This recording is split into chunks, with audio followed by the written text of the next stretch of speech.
Sejamos todos bem-vindos, que a paz de nosso Divino Mestre seja sempre em nossas vidas. É uma alegria imensa retornar a esta casa, que é um hospital de almas, um lar de esperanças, uma escola de amor. E falar do Evangelho para nós é coisa muito simples. Não tão simples é tornar-se o Evangelho. Então, o Evangelho na vivência. Mas antes de falarmos do Evangelho, gostaria de lembrar que o compromisso essencial dos Espíritos com o Cristo, com o Evangelho, é estudar esse Evangelho, comentá-lo e colocá-lo ao alcance de todos. E cada um, letrado ou não, cristão ou não, tenha ou não a crença, pode receber esses ensinos. Porque esses ensinos têm uma característica própria, é universal, conforme consta nesta obra, o Evangelho segundo o Espiritismo. E ao mesmo tempo tem uma mensagem que nos toca profundamente quando lemos. Mas às vezes, no meu caso, sem compreender, até certo ponto fica complexo até imaginar o que seria se descobríssemos o que essa frase vem dizer. Se todos os encarnados estivessem cientes da força que trazem em si mesmos e colocasse a sua vontade a serviço dessa força, seriam capazes de realizarem verdadeiros prodígios, milagres, que não passam de um desenvolvimento das aptidões e capacitações humanas. E Allan Kardec teve o cuidado de questionar aos espíritos se o homem poderia sempre vencer as suas más inclinações pelos seus próprios esforços ou esforços. E a resposta é sim. E na maioria das vezes fazendo pouco esforço. O que lhe falta é a vontade. Está aqui na questão 909. E ainda nesta obra, com Santo Agostinho, quer um pensamento mais encorajador, mais consolador do que aquele que depende só de si mesmo, dos seus próprios esforços, a abreviar seu sofrimento, destruindo em si as causas do mal? Então, Evangelho e vivência. Se estudarmos apenas o primeiro parágrafo da lição O Homem de Bem, grafada no Evangelho segundo o Espiritismo,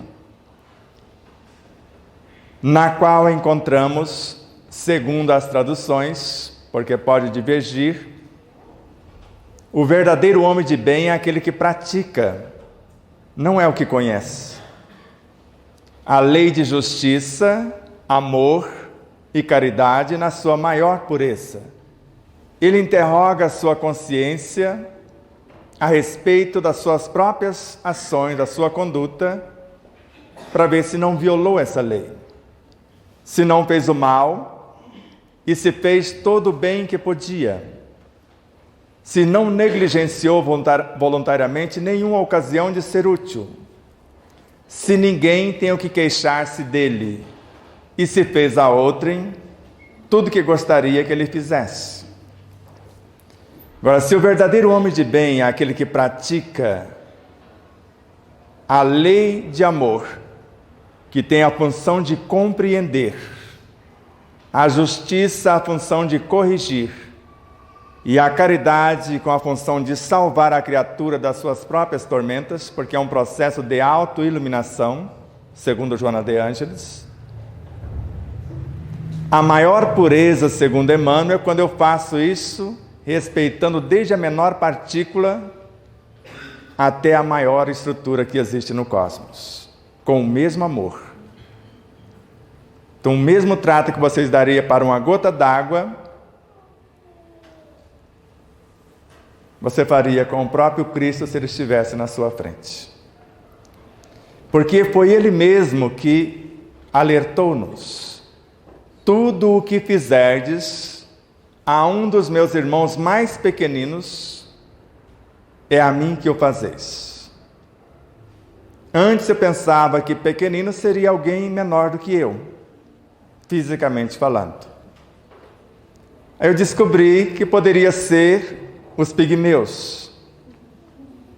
Mas tem os pré-humanos antes deles. Os animais são nossos irmãos menores.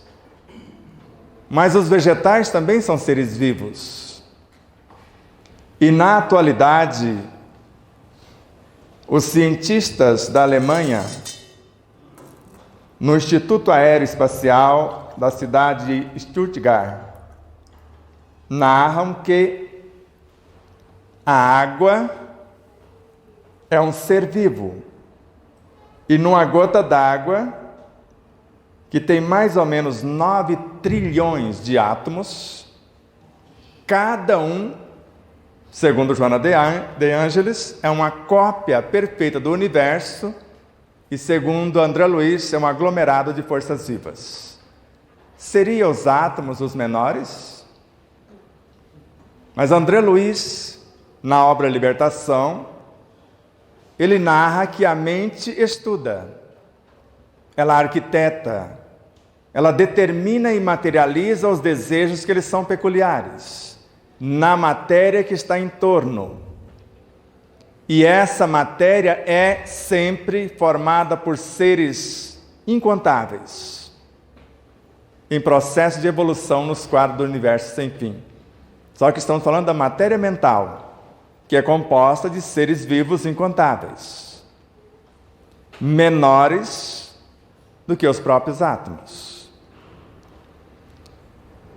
E, ao mesmo tempo, esta matéria mental tivera a sua origem no fluido universal. E ele é um fluido vivo também.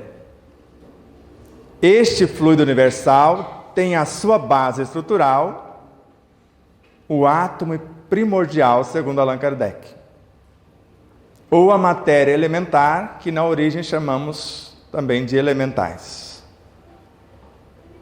E se recuarmos somente mais um passo, temos o menor de todos os seres que nós conhecemos, o Espírito como matéria-prima do cosmos, o princípio inteligente do universo. Então não sobrou nada. Por isso que no livro nós colocamos que tudo que existe é vivo, porque tudo que existe são expressões de Deus. No nosso caso, somos expressões do Cristo, porque a partir dos princípios inteligentes do universo, Ele edificou-nos dentro dele, conforme Paulo de Tarso e outros luminares incontáveis. Para Carlos Torres Pastorino, o maior teólogo que pisou no planeta Terra no último século, ao meu ver, um dia já fomos células físicas do corpo de Jesus em outros orbes. E Paulo de Tarso lembra-nos quando ele afirmara: eu sou a videira, vós sois os ramos. Se somos os ramos dessa videira, fazemos parte dele. Eu sou a árvore, vós sois os galhos. Idem. E Paulo de Tarso chega à conclusão que somos partes do corpo do Cristo. Mais uma vez, somando com Pastorinho. E em Colossenses grafa: nele somos aperfeiçoados.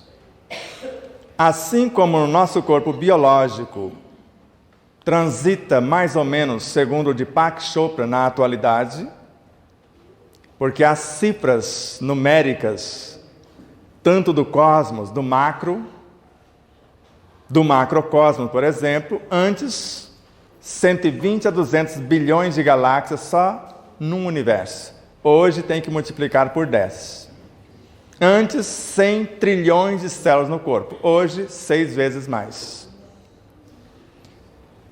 E esses 600 trilhões, ou essas 600 trilhões de células, formam apenas 10% da massa física do nosso corpo. 90% são constituídos de micróbios, vermes, vírus, ultravírus, bactérias e outros seres de variada ordem. E eles foram criados para sustentar o nosso corpo, nunca para agredir o nosso corpo. E num dado momento, com certeza, conforme consta no Evangelho segundo o Espiritismo, alguém nos perguntará: o que fizestes dos filhos que te confiei? E quando pensamos, segundo Allan Kardec, em O Livro dos Médiuns, estamos criando átomos. Não os átomos primordiais. Os átomos primordiais, conforme está na questão 613 do Livro dos Espíritos, cada ser que for criar alguma coisa, então cada ser organizado de acordo com a obra que deseja construir e a capacidade que ele tem para fazer isto, ele assimila uma porção dos átomos primordiais, dos princípios inteligentes do universo. E na obra O Livro dos Médiuns, ele narra que com a ação da nossa vontade, do nosso pensamento, nós estamos criando esses seres, que são aglomerados de forças vivas.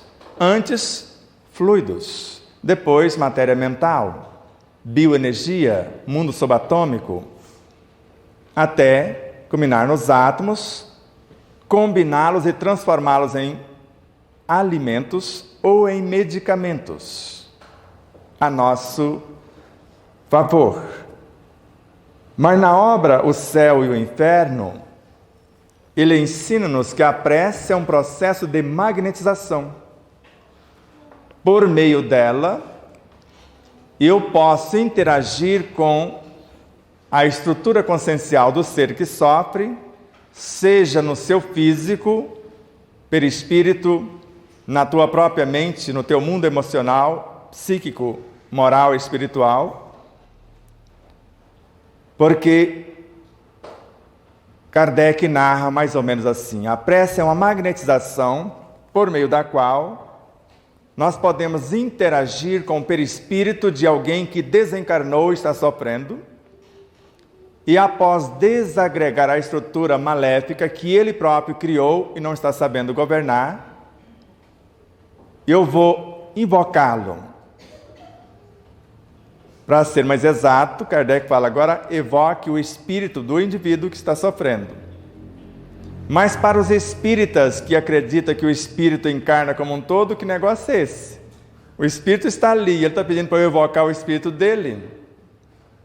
Será que ele encarna como um todo mesmo, ou é apenas um pedaço? Daqui a pouco vamos ver isto. E com palavras bem conduzidas. Hoje eu sei por que ele disse isso. Porque Emmanuel fala que quando eu verbalizo o que penso, o que sinto, eu estou transferindo parte do meu espírito para dentro de quem me ouve.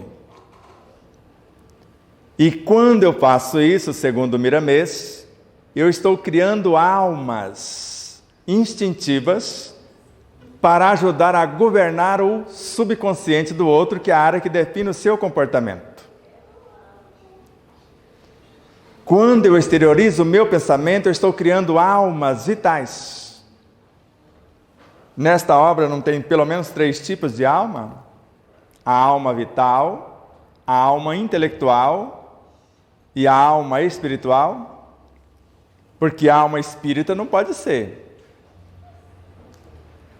Porque nem todos os espíritos são espíritas, mas todos os espíritas são espíritos. Por isso que a doutrina é deles e não dos espíritas. Então, se observarmos na obra A Gênese, ele vai mostrar algo além. Com a ação do nosso pensamento, de nossa vontade, nós vamos aglomerar uma porção de fluidos, qualificá-los com as nossas virtudes, se as temos, ou perturbá-los com as nossas paixões. Construir uma molécula saudável ou uma molécula letal vai depender do conhecimento e dos valores de cada qual. Mas na obra, o que é o Espiritismo, que na realidade ela deveria estar aqui, que é o lugar dela de direito, nessa série aqui, ela é a segunda,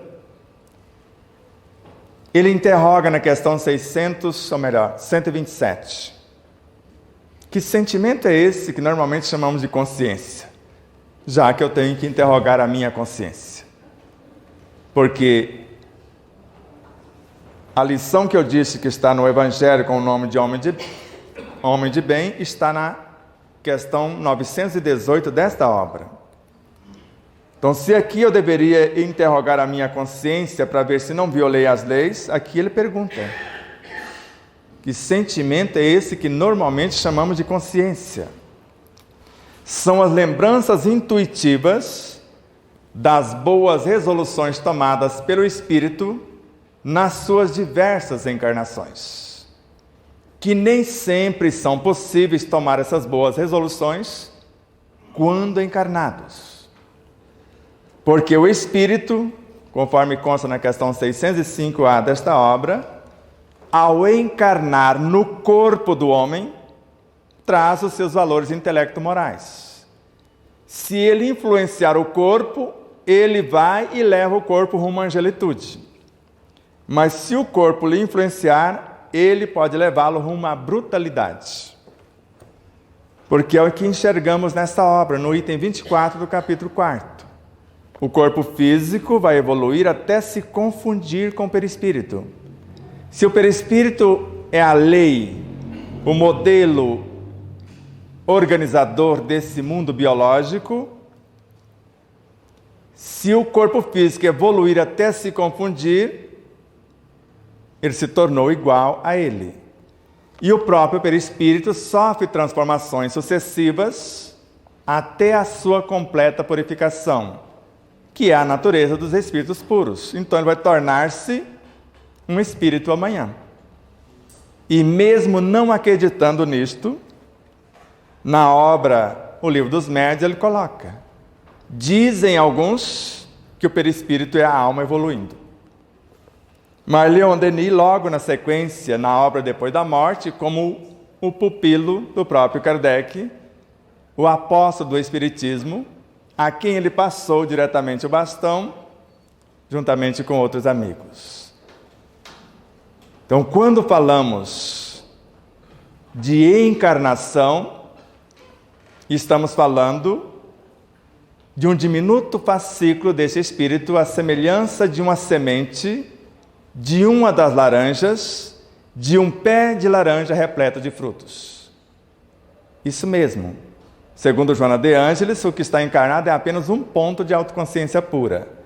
Para a autora, o espírito sabe o que fazer, como fazer e quando realizar. E tem quase a idade do universo.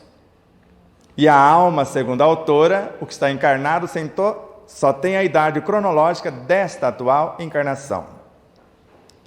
Por exemplo, vocês acreditam, conforme está nas obras, principalmente na Revista Espírita,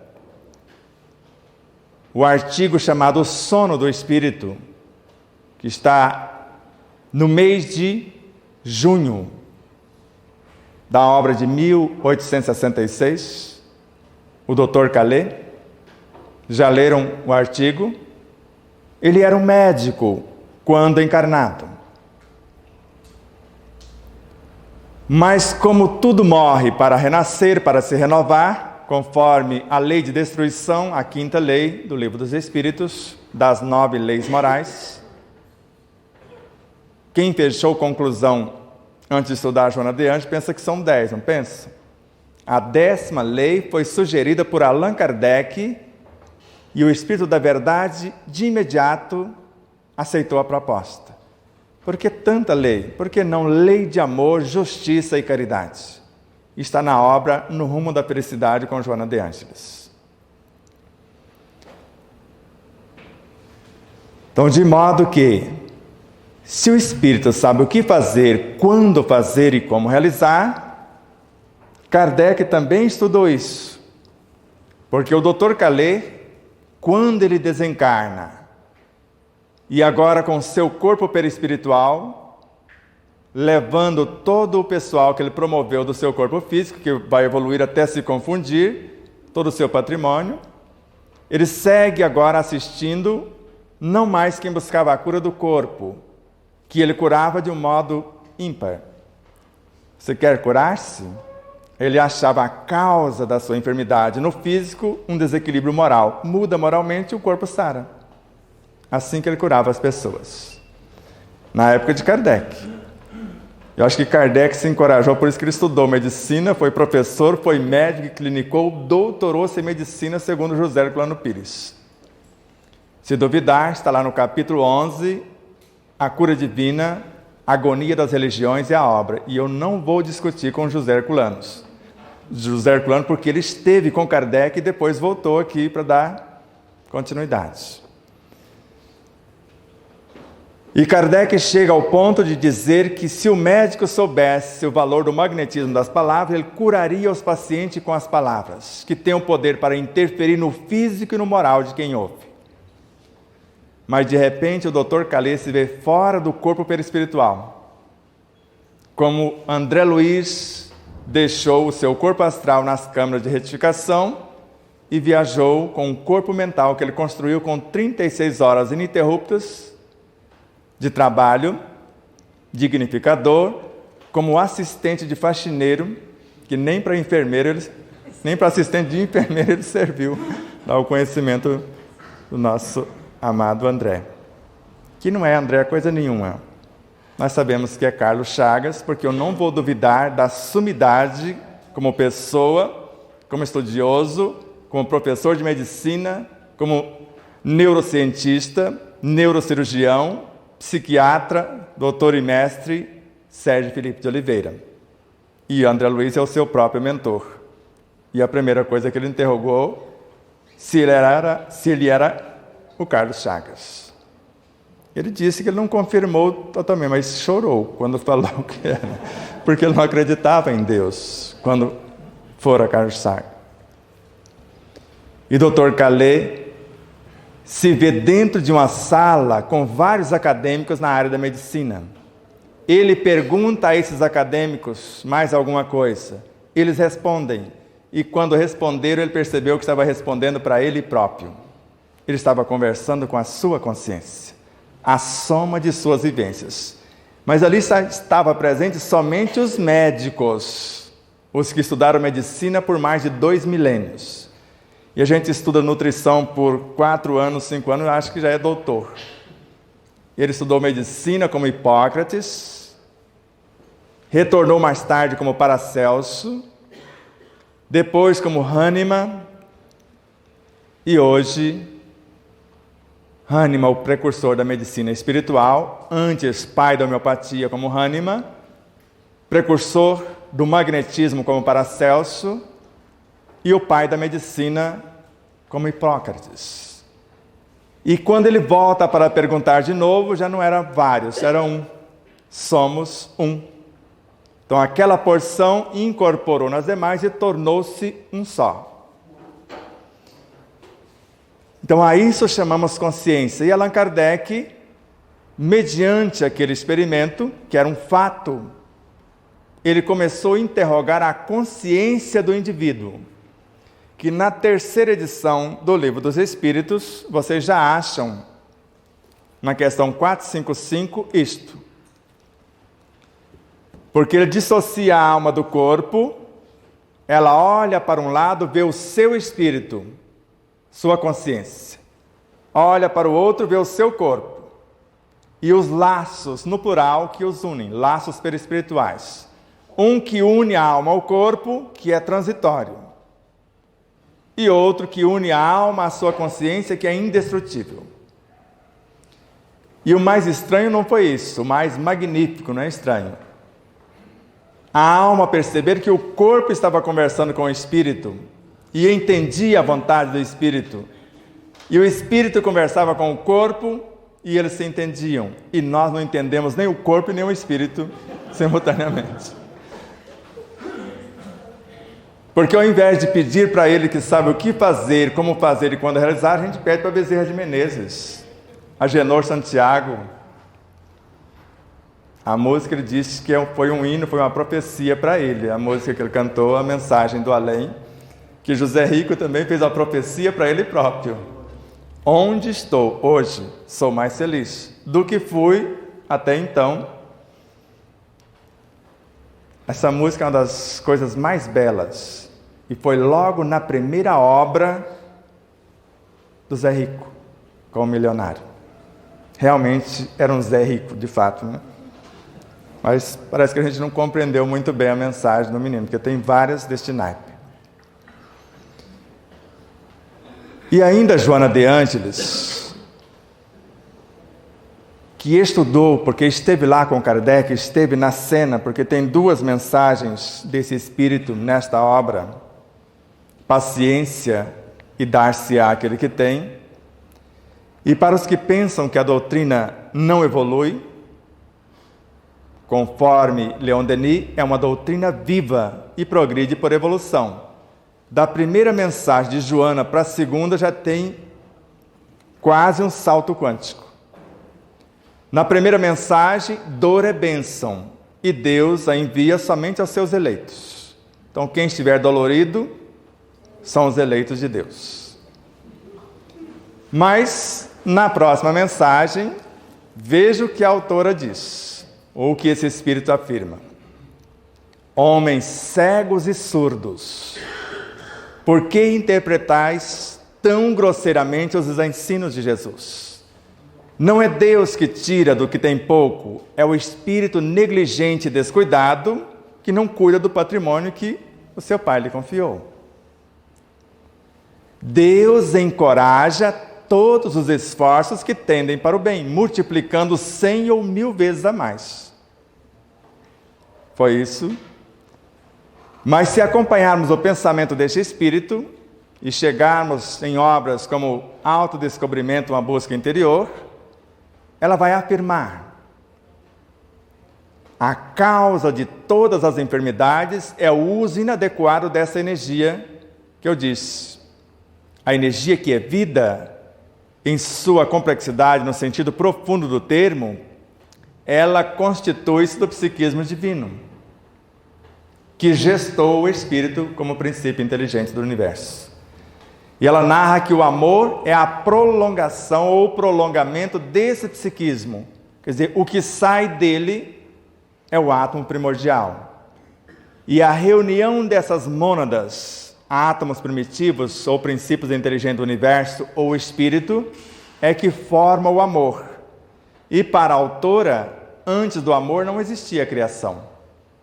Ele, como matéria-prima do cosmos, torna-se o mais potente antídoto para a cura de todas as enfermidades. Porque é com esta energia que nós vamos construir tudo e um tanto mais. Se houver algo acima do tudo por aqui. E ela ainda prossegue. A gente pensa que a história já tinha terminado. E veja onde ela chega com esta pauta.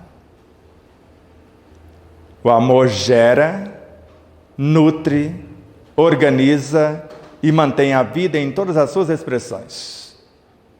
Mas ela chega à conclusão que evangelho é força, vitalidade e vida. E Emmanuel pescou uma outra parte em auxílio a ela. E ele não está aqui nem acolá, mas sim em ti mesmo, portas adentro do teu próprio espírito, nos mais íntimos refolhos de sua consciência e de seu coração. E André Luiz complementa: é o reino de Deus em nós, mas que nós construímos. Não foi Deus nem o Cristo que construiu, é o nosso patrimônio, que se soubermos colocar essa força, que são as nossas virtudes, e ao mesmo tempo essa vitalidade, ou esta vida que já existe em nós, ou nós podemos usar as forças, as virtudes, gerar vitalidade e transformá-la em vida. Mas segundo Allan Kardec, em obras póstumas, um pensamento bem arquitetado nos conecta com todas as nossas vivências, com todos os seres dentro de um mundo e com todos os seres em todos os mundos. Um pensamento. E Leon Denis complementa: esse mesmo pensamento, dependendo da sua vibração, do seu teor vibracional, ele expulsa tudo que for contrário e atrai tudo que for semelhante. E Emmanuel segue Leon Denis em O Problema do Ser, do Destino e da Dor. E Emmanuel, na obra Pensamento e Vida, o uso desse pensamento para julgar, juntamente com sentimentos, para condenar, para usar a maledicência, tudo que ele julgar, criticar, condenar, lamentar, ele vai gravando de forma indestrutível, já que ele expulsa o que é contrário e atrai o que é semelhante. Eu estou gostando e criticando, e eu gravo nos tecidos mais sutis da minha alma, porque é eu, a alma, que estou fazendo isso. Não é o meu espírito que está fazendo isto. Porque eu estou aprendendo a ser, ele já é.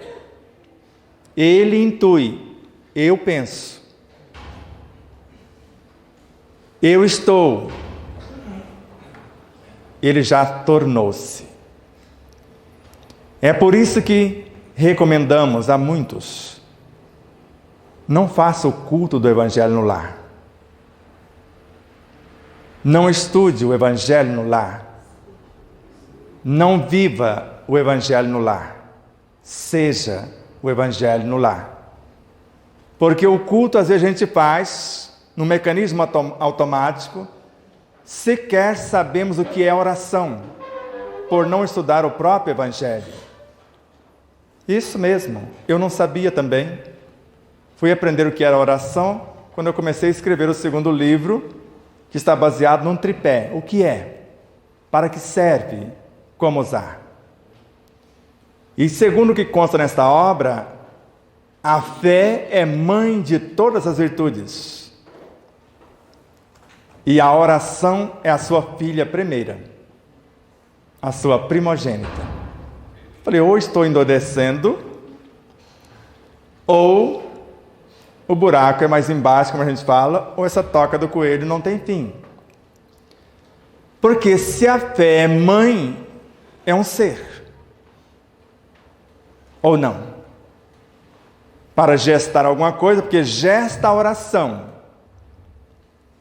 E a oração, segundo a autora, é um mecanismo de iluminação de dentro para fora. É um mecanismo que eu tenho para colocar o Evangelho em ação. Mas quando esse Evangelho chega no meu mundo mental, ele transforma-se em duas coisas dependendo da minha pauta. Eu quero reconstruir tecidos que eu mesmo lesei.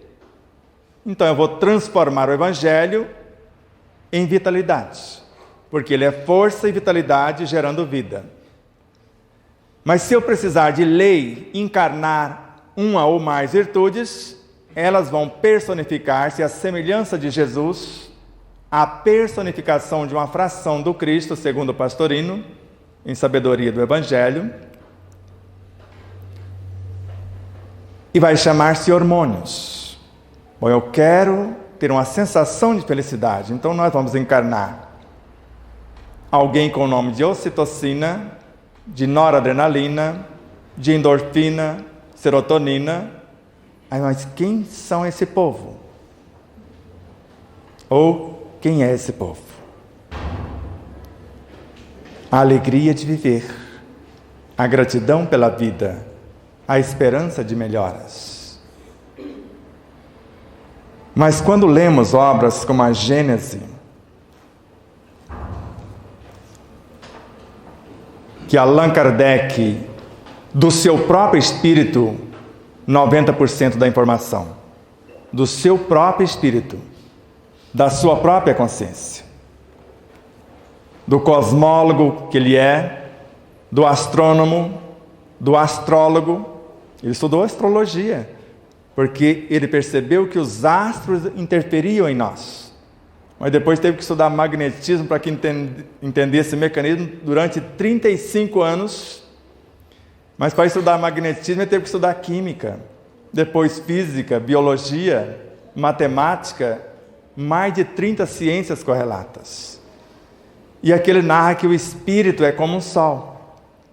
Só que ele mostra como o sol foi criado sobre a regência da força centrípeta que uniu os elementos no seio de uma nebulosa, comandada essa força centrípeta pela mente dos cristos, que gerenciam cada orbe em nosso sistema solar. Mas antes não tinha o sistema e nenhum dos orbes. Eles estavam criando ainda o centro, o astro-rei, o Sol. E após estar pronto, essa estrela de 7ª grandeza, sob a regência da força centrífuga, tira da nebulosa e coloca em órbita, gerenciada pela lei de gravitação, que limita o espaço e a função, e ele vai liberando frações, e cada um desses cristos vão moldando os seus planetas. E o nosso Senhor e Mestre Jesus, o planeta Terra. Mas esses planetas ainda incandescentes liberaram frações que transformaram em seus satélites. Se o Espírito é como um sol, ele não pode liberar frações e fazer outra coisa? Nós vemos no simples átomo. Ele começa com um núcleo, à semelhança do Sol, e só tem energia nêutron. O Sol, um dia, daqui a alguns bilhões de anos, vai transformar-se numa estrela de nêutron. O que ele gasta 100 mil anos para fazer hoje, como uma estrela de hidrogênio, ele vai dar só um soluço quando ele estiver gripadinho, e só um soluço vai enviar a mesma quantidade de energia que ele gasta 100 mil anos para fazer. 100 mil anos não, 100 milhões de anos. Uma colher de chá da energia nêutron pesa 100 mil toneladas, segundo Miramês. E quando essa energia nêutron é transmutada, porque é um centro vital, é a vitalidade no núcleo atômico, segundo Emmanuel. Quando ela transmuta, gesta algo maior do que ela, que é o próton. E quando ele coloca assim em ação, gera um elétron que é maior do que ele. E quando esse elétron trabalha, gera um fóton que é superior a todos e começam a formar a consciência do próprio átomo. Quem pensa que o Espírito desceu de cima para baixo, não, ele vai de baixo para cima construindo a sua história. Leon Denis. Nós mesmos nos fizemos através das idades. Ninguém nos criou nesse formato. Jesus deu as diretrizes. Assim como meu Pai me confiou um reino, eu também vou-lo confio. Se fordes fiéis no pouco, eu aumentarei vossa intendência, ou darei intendência de coisas maiores, entendimento. Parece que tudo isso não tem nada a ver conosco. Átomos. Do que são feitos seus tecidos musculares? Células, inicialmente, que são feitas de moléculas, que são feitas de átomos. que são feitas de subpartículas até o princípio vital, que nasceu da matéria mental, que teve a sua origem no fluido universal, que tiver a sua base no princípio inteligente do universo. Quando vocês comem ou o corpo está presente, a mente está em outro lugar, o sentimento em outro, a consciência, sei lá onde. Quando vocês andam, ou apenas o corpo está andando e vocês estão em algum lugar com foninho de ouvido. Eu vejo muitas pessoas falando, estão fazendo o quê? Porque Buda falou, quando você come. Você está presente, inteiro na ação. Quando você anda. Quando você dorme. E vocês levam uma bomba atômica chamada celular para junto da refeição de vocês? Eu já tenho avisado isso há muito tempo, a ciência já chegou lá. É um micro-ondas em miniatura. E o micro-ondas só destrói, com 1 minuto de aquecimento, 97% de tudo que é vital no alimento. Só isso. E o celular, a 8 metros ligado, destrói tudo que é útil ao corpo que está à mesa. E ele ligado, e o micro-ondas também, um pode explodir o outro, como já aconteceu vários fatos. Agora, a mente é muito mais poderosa do que isso. Ela tem o poder, segundo Emmanuel, de muito mais poder do que todas as bactérias e todos os vírus juntos, para gerar doenças, mas não são os vírus que as geram. Nós os desequilibramos, eles se rebelam contra nós, está instalado o que nós chamamos de doenças. Alguém consegue matar um vírus? É um ser vivo. A gente consegue matar uma cópia, pode até matar a segunda, mas a terceira é a consciência do camarada, ninguém mata. Só poderia fazer isso quem estabeleceu a ordem para que ele existisse, Deus. E ele não faz isso. Por isso, vivenciar o Evangelho na ação começa por escolher o que eu vou pensar.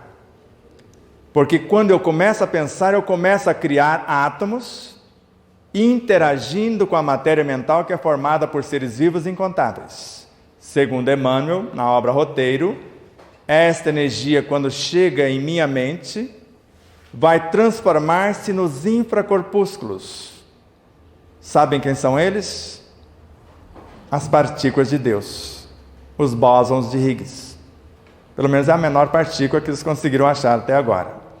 Agora, menor do que esta, somente o quantum na física quântica, que é muito menor do que o bóson, porque ele já é um feixe de energia. Agora, menor do que o quantum é o espírito, o princípio inteligente do universo. E quando nós pensamos, segundo Kardec em A Gênese, nós assimilamos uma porção, e também no Livro dos Espíritos. E Leon Denis nos ensina em Um Grande Enigma que nós vamos gravar nesses elementos a nossa inteligência, os nossos sentimentos, as nossas emoções. Eu posso estar criando câncer aqui, com a matéria inofensiva, segundo Emmanuel e Ramatiz. Em si ou neste estado, eles são nêutrons. Não tem qualificação ainda. É a matéria virgem. Agora, uma emoção desgovernada, um pensamento em desalinho, uma palavra desequilibrada e uma atitude em dissonância com as diretrizes do Evangelho, já começa a criar o câncer, que é um conjunto de pensamentos, sentimentos, emoções, várias situações não resolvidas, insatisfação consigo mesmo, traumas ou conflitos. Então, um conjunto de fatores, segundo o Dr. Décio Iandoli, como cientista, espírita e, ao mesmo tempo, médico, estudando a origem do câncer. Agora, as criaturas querem extirpar os órgãos achando que vão destruir o câncer. principalmente com quimioterapia. Já foi provado que o que gera mais câncer de mama é a própria mamografia. Eu não tenho obrigação de fazer uma mamografia anualmente. Quando eu me apalpar e perceber que tem alguma coisa que não tinha antes, agora eu posso buscar essa assistência. Mas se está tudo normal, por que eu vou bombardear? Faça 2 ressonâncias magnéticas numa parte mais ampla do corpo, na sequência uma da outra, como a minha esposa fez, desorganizou o psiquismo dela por muito tempo. Vocês já perceberam a potência que aquilo tem? Coloque um caminhão de celulares carregando na tomada, que tem 1000 vezes a radiação dele desligado, da tomada. Agora imagine o aparelho de ressonância. Então a força que ele tem, e se eu não tiver em harmonia para neutralizar, pelo menos em parte, esse poder radioativo, evangelho e vivência. Não é o que sabemos, nem o que dizemos, nem o que fazemos, segundo Humberto Roden, que nos faz evoluir. Evangelho é vivência, é na ação.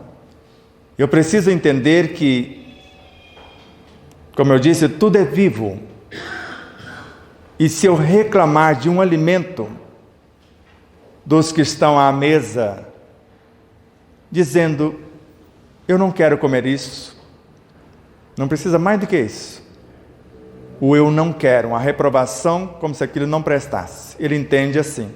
Está dizendo que eu não valho nada. Eles são vivos. Eles sabem. Se uma única orquídea sabe, quem leu o livro Despertar da Consciência, as edições mais novas, com Camille Flammarion, nós colocamos lá. Plantas existem vivendo como nós outros. Pensam, sentem, raciocinam e falam. Plantas. Agora a água, segundo os cientistas também, ela registra o que pensamos, sentimos, falamos ou fazemos em meio segundo.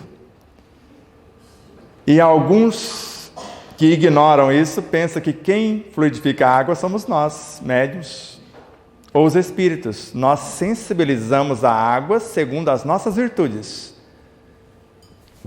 Opa, quase que essa aqui foi... Tá vendo? Isso é um vício, é uma perturbação. Quer tomar um pouquinho da minha água? Essa água que está me sustentando desde o início. Mas eu não vou dar essa aqui porque eu pus o meu dedinho aqui dentro. Eu não sei que dia que eu lavei.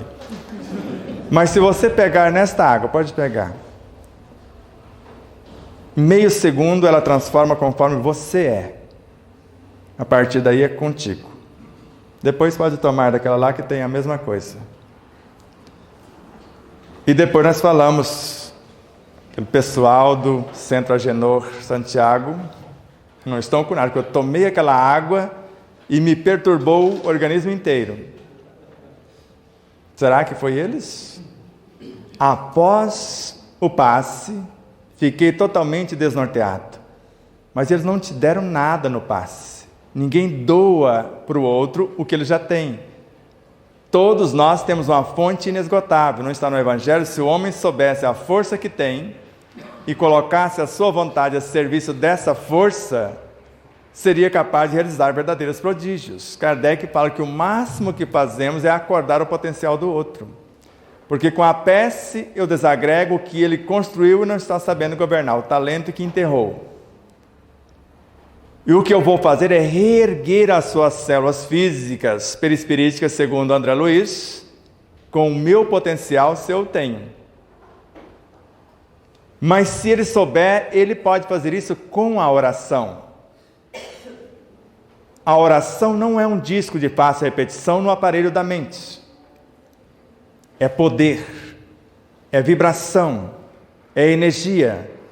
Quem ora mobilizando as suas próprias forças realiza um trabalho de inexprimível significação. Agora, se eu não sei ainda o que é, e peço ao Espírito Agenor de Carvalho, ensine-me a orar. E juntos, eu e ele, vamos gerar elementos para a cura definitiva do meu corpo, para a transformação da minha alma e para a iluminação da minha consciência. Se fosse o Espírito encarnado como um todo, André Luiz não falaria uma coisa dessa, falaria? Nós vamos construir algo para curar o nosso corpo, transformar a nossa alma e iluminar a nossa consciência. A oração é o mais potente mecanismo no processo da autocura, segundo Joana de Ângeles, porque é ela que coloca o Evangelho em ação. É o mais perfeito mecanismo de planificar-nos na ação. O que você gosta de comer? Comece a pensar. Você já está construindo na tua mente os elementos do que você está pensando. Isso é Emmanuel. André Luiz. O desejo é uma entidade tomando a forma correspondente. Então, eu estou desejando comer uma batata doce para ajudar os meus músculos a ficar mais... Eu já estou criando os elementos dessa batata. No mínimo, eu vou interagir com ela quando ela chegar até a mim, recebendo-a com alegria, esperando que ela não falte e agradecendo por tudo e todos que a confeccionaram. Eu já estou potencializando-a em 300.000 vezes o seu energismo. Fora o que você já tinha criado antes. Quando a gente já começa a pensar na batata, a boca já enche de água, não enche? Você sabe que água é esta? A saliva? São as nossas emoções, os nossos desejos transformados em entidades orientadoras chamadas hormônios, enzimas, para orientar a batata que você vai comer. Vai evangelizá-la. Aqui vai ser o evangelho no lar. Porque na obra Trilhas da Libertação, os espíritos não chegam na nossa casa 6 horas antes para assistir o culto. Deve ficar decepcionado quando a gente faz aquele ritual rapidinho, né? Mas já é hora da novela, quando não é. Mas chegamos aqui 6 horas antes para ouvir isto. Ainda bem que tem uma equipe imensa que pode fazer depois, né? E quando percebemos o poder da oração, conforme está na obra O Evangelho segundo o Espiritismo, em cada palavra, verbalizada ou não, eu vou revelar uma intenção. Se a oração é a filha primeira da fé, a minha fé precisa de uma base. E a base é a compreensão perfeita daquilo em que eu acredito. Eu acredito que eu tenho o poder de criar células quimioterápicas, que eu tenho dentro do corpo médico interno e uma farmacopeia com recursos inesgotáveis, conforme Joana de Ângeles nos ensina na obra Desperte e Seja Feliz, é porque eu sei que célula é esta. Até então eu sabia que eu tinha músculos, tecidos musculares. Mas antes eu pensava que era só músculo, não sabia que eram tecidos. E esses músculos são divididos pelo menos em 3 dimensões. Lisos, esqueléticos, cardíacos. Mas tem outro tecido que compõe o meu corpo, o epitelial, formando as 3 camadas da minha pele, que se renova totalmente em 4 semanas. Mas tem outro, o tecido nervoso, que governa a quase totalidade dessa espaçonave. Mas o tecido conjuntivo já tem de cara 5 subdivisões. O propriamente dito, que nós percebemos ele mais ativo nos preenchimentos e na nutrição. O adiposo, o cartilaginoso, o ósseo o sanguíneo. Aí nós queremos fortalecer os nossos ossos. E não sabemos que ossos são feitos basicamente de água de boa qualidade. Mas nós queremos mandar ver na couve, sacrificando a bichinha, água. E a coisa é muito mais fantástica do que isso. Ele é um tecido ósseo. E o tecido sanguíneo é que vai dar vida a ele através da água, que compõe 95% do plasma do sangue. Só uma de suas facetas. E é esse plasma com 95% de água, formando 55% do sangue, e 5% dos nutrientes que eu quero enriquecer esse plasma para nutrir o tecido ósseo. Mas ele precisa de proteção, porque os tecidos são feitos de células. Elas não podem ser atacadas. Sabemos que nesse tecido sanguíneo tem plaquetas, que são peças de reposição das células. Vocês sabem disso. Porque está aqui a célula-tronco, a gente desmonta ela, é uma fábrica que temos na medula óssea, e os pedacinhos chamam-se plaquetas. Extirpamos o núcleo dela, reconfiguramos o restante e formamos as hemácias. Damos novas especializações, elas se transformam nos leucócitos. Agora, são só os dois grupos, agranulócitos e granulócitos? Tudo isso é evangelho, tá? O evangelho está no ar, está no espaço e está na natureza. Deixa aí que a gente vai desatar, daqui a pouco a gente vai fazer a visualização. A gente diz nada. A gente só está lembrando para a alma, porque o espírito já sabe que ele já foi tudo isso. E um tanto mais. Então, só para a alma. Bom, granulócito são as células que têm grânulos no seu citoplasma. Tudo bem, são os neutrófilos, os eosinófilos e os basófilos. Mas para que serve? Quando você tem uma reação alérgica, quem que você vai pedir socorro? Porque a fé precisa de uma base, e a base é a compreensão perfeita daquilo em que você acredita. Você sabe que pode debelar a reação alérgica porque você sabe quem? O basófilo, que tem o poder para fazer isto, para te ajudar. Mas como nutri-lo? Com quê? Para quê? A alergia, segundo Joana de Angelis, na totalidade, 100%, é dificuldade de relacionamento com algo, com alguém ou consigo. Onde está pegando? Você não gosta de você mesmo? Você não gosta da vizinha ou do vizinho, do marido, sei lá de quem? Ou de um alimento? Bom, já resolvi essa pendência. Agora eu preciso criar células com poder quimioterápico. Bom, eu sei que os agranulócitos, que está ali, os linfócitos e os monócitos, em dois grandes grupos inicialmente. O linfócito B, que nasce e amadurece na medula óssea, e quando é ativado se transforma em plasmócito.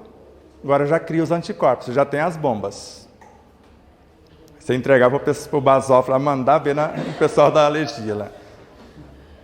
Porque eles sabem guerrear, mas não sabem criar as armas. Mas sobra a outra turma, o linfócito T, que subdivide em três, em citotóxico, auxiliares e supressores.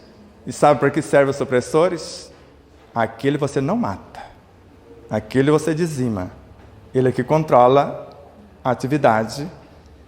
E a célula citotóxica é a que vai matar a célula infectada. É o natural killer. Isso mesmo. E o monócito, que nasce na medula e amadurece no timo, quando ele sai do tecido, por um processo que a gente chama de diapedese, sai do vaso sanguíneo, quando ele cai no tecido conjuntivo, se transforma na mais potente célula, com o mais potente mecanismo de fagocitação, ou de matar, ou de limpar o organismo. Mas eu quero que a minha pele fique mais clarinha. É esse povo, esses pequenos canibais. Agora, quando a gente fica um pouco violento, magoado, ressentido, o que acontece com esse exército? A gente mata.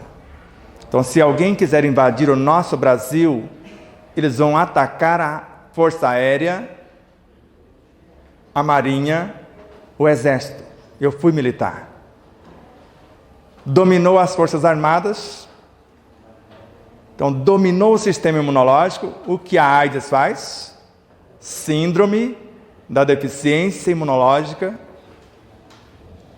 Você enfraquece o meu sistema imunológico. E não é ela que mata. Aí qualquer gripezinha pode matar o camarada. Não tem soldadinhas de defesa. Então, Evangelho é vivência. E eu preciso cuidar dos meus pensamentos como capacidades criativas a ser colocadas na ação. André Luiz. Pensamentos, segundo Kardec em A Gênese, são gerenciados pela nossa inteligência. É o espírito, de acordo com a sua inteligência, que vai gestar um pensamento de conformidade com o que ele pretende. De acordo com o seu conhecimento, ele consegue imaginar. Sem conhecimento, sem poder imaginativo. Então, quanto mais vasto o conhecimento, eu posso agora imaginar os eosinófilos na sua função e para que eu estou criando.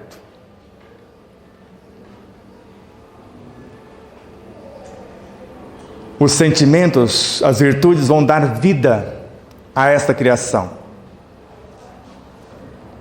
A palavra verbalizada ou mentalizada vai dar movimento. E a atitude, direção.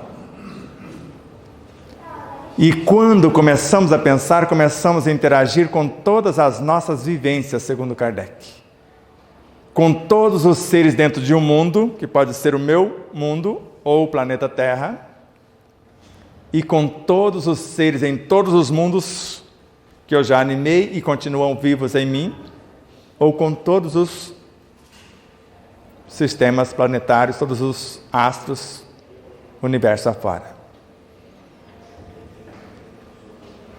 Então, a nossa fé racional vai dar forma, a fé vivenciada, que é a intuição, vai dar vida, porque é ela que gesta as virtudes. A palavra, a oração, a hora de ação, verbalizada ou não, vai dar movimento, colocar o Evangelho em movimento. E a atitude, a nossa conduta em ação. Por exemplo, para que os nossos músculos possam mover-se com equilíbrio, eu preciso de potássio na medida exata da minha necessidade. Se eu comer demais, eles vão e não voltam. Se eu comer de menos, eles voltam, cãibra e não vão. E às vezes, eu sei que na casca da banana tem 60% mais. Você consegue comer a casca? O sabor depende da educação do paladar. Se eu treinar o paladar, eu como. Mas enquanto a gente não consegue, eu posso colocar na massa do bolo, eu posso fazer uma geleia, eu posso tirar aquela parte mais bela dentro da casca, assada, dá para fazer até como desidratado, né? Porque ela fica levemente adocicada, Então há N formas. Eu posso fazer uma bela máscara para revitalizar a minha pele, com aquela parte que eu raspo com a colher. Agora não deixe mais de 1h30, porque senão ela começa a corroer ao invés de vitalizar. Até 1h30 ela vitaliza. A partir de 1h30, se você deixar 24 horas em cima de uma verruga, mais 24, normalmente no terceiro dia já derruba a verruga. Se colocar localizado.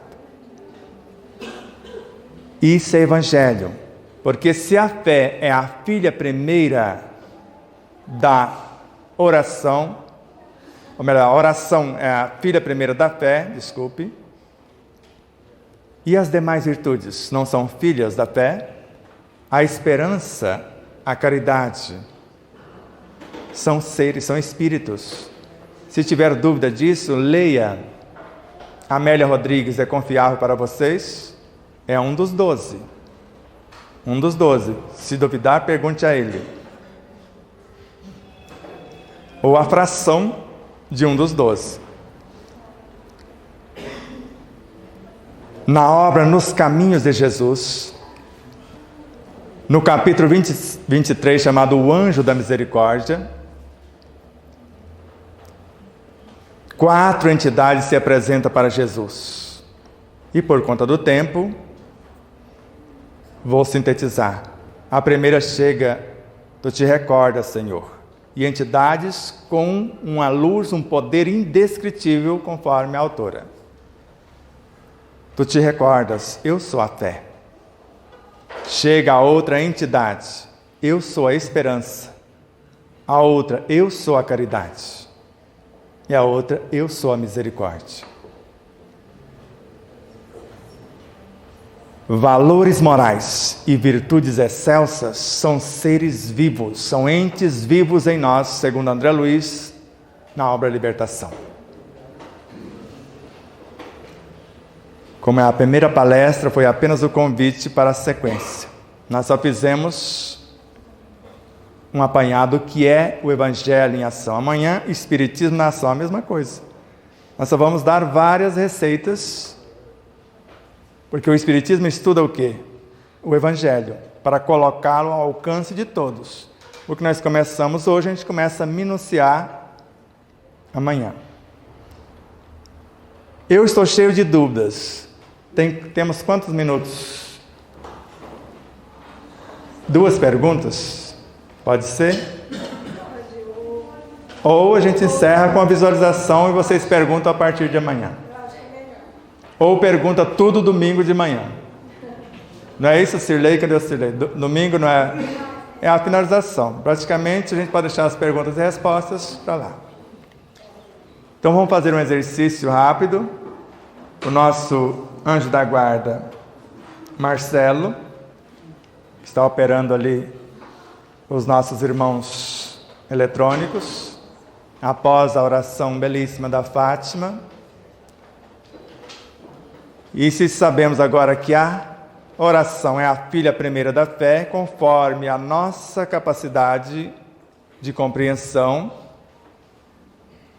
e o energismo que queremos colocar na pauta de nosso dia a dia, e eu vou sugerir para hoje somente uma coisa, baseado na questão 886 do Livro dos Espíritos.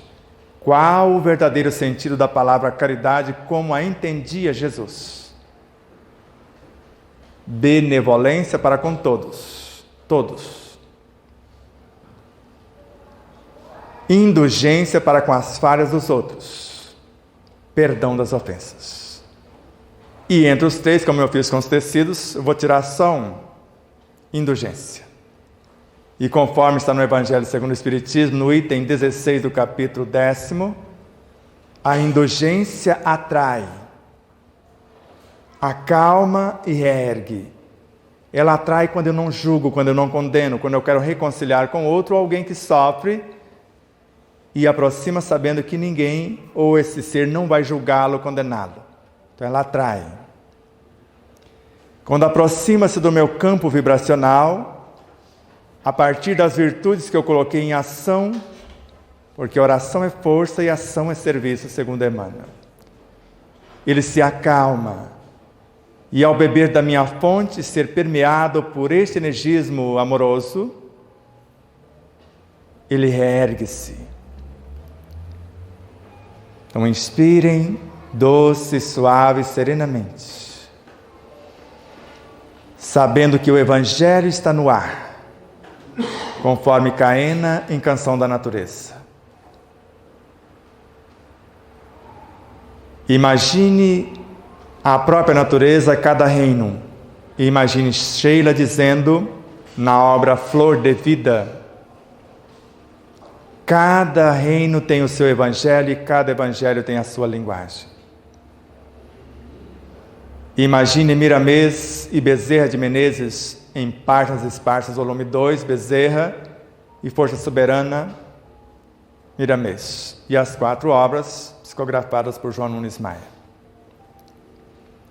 Eles dizendo: o Evangelho está em tudo, em exatamente tudo. Ele gera, nutre, organiza e mantém a vida em todas as suas expressões. Então intencione ser hoje melhor do que ontem, amanhã melhor do que hoje, naquilo que vocês elegerem.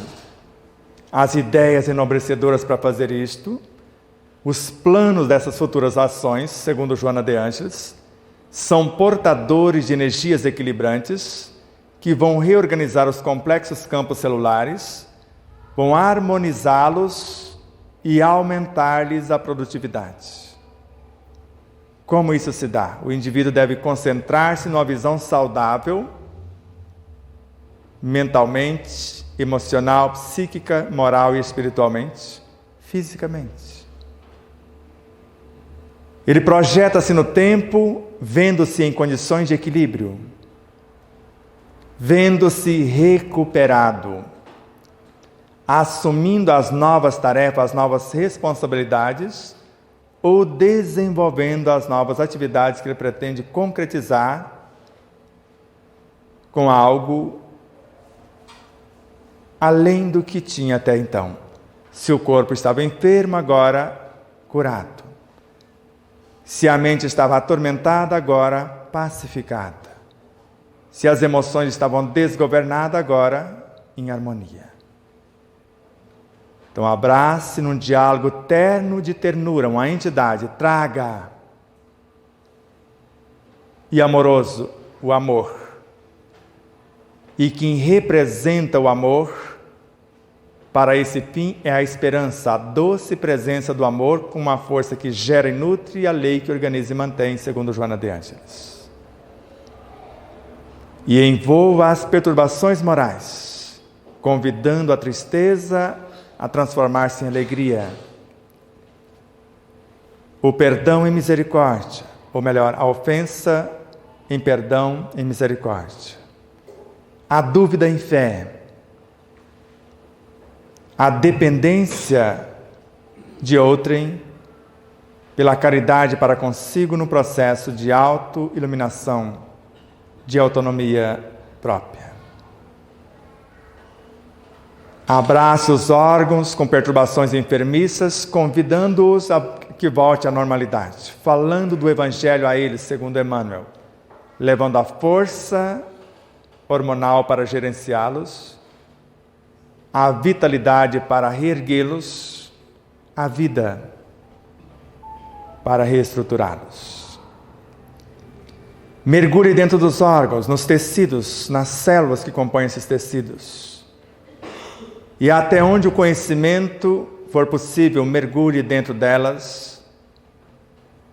Abrace as organelas, as moléculas que compõem essas organelas, os átomos que compõem essas moléculas. Se possível, até remontar à fonte do amor ou do princípio inteligente do princípio inteligente do universo, que é a vitalidade no Evangelho, que no futuro transformar-se-á também na lei, porque vai transformar-se na virtude. Inspirem, abracem-se, visualizem-se tal como gostariam de ser ou tornar-se.